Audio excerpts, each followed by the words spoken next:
उतार चढ़ाव आते रहते हैं।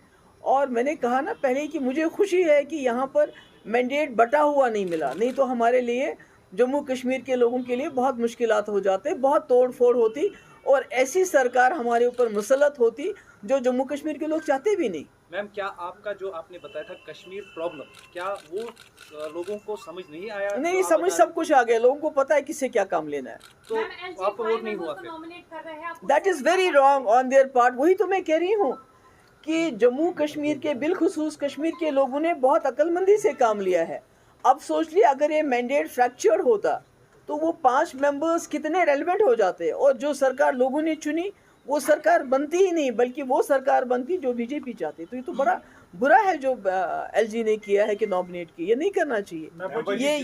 ये इमोरल है, अनकॉन्स्टिट्यूशनल है मेरे हिसाब से। जिस तरह से जो 2019 के बाद नेशनल कॉन्फ्रेंस की गई उसमें सारे वर्सेस यानी कि ऑल वर्सेस नेशनल कॉन्फ्रेंस हमने देखा, क्या आपको लग रहा है कि ये नहीं, मुझे तो नहीं लगता, मुझे लगता ऑल वर्सेस पीडीपी था, क्योंकि नेशनल कॉन्फ्रेंस, कांग्रेस, बाकी जमातें तो एक साथ थी। ये तो ऑल वर्सेस पीडीपी था, इंक्लूडिंग बीजेपी गवर्नमेंट, जिन्होंने हमारी पार्टी की इतनी तोड़ फोड़ की, इतनी तोड़। अगर 40 मेंबर किसी और पार्टी से निकले होते, x ministers, legislators, member parliaments, वो पार्टी तो कहीं नजर ही नहीं आती। हम तो आज भी टक्कर दे रहे हैं, लड़ रहे हैं।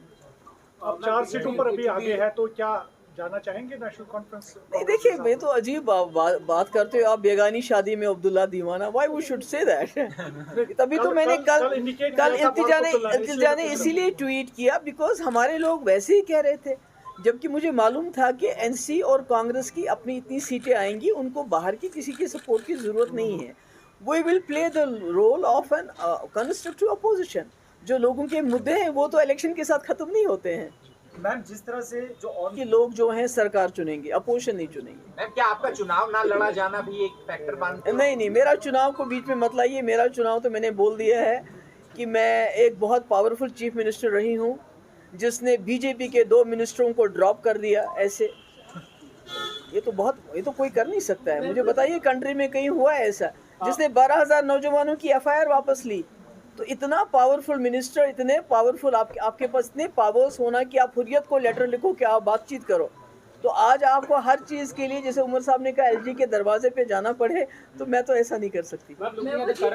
मैं वो पार्टी के सामने आई, पार्टी को रीजनरेट किया, पार्टी को हिम्मत दी, तो मुझे लगता है ऐसे ही करना चाहिए। जब सब कुछ ठीक ठाक हो फिर आप आ जाओगे ताजपोशी के लिए, तो वो क्या फ़ायदा है। New Delhi should take it as a lesson that people of Jammu and Kashmir have given a verdict in favor of a government, National Conference and Congress, so they should not meddle into their affairs. If they do that, it will be disastrous. It will be worse than what happened to them now. It will be worse. Thank you.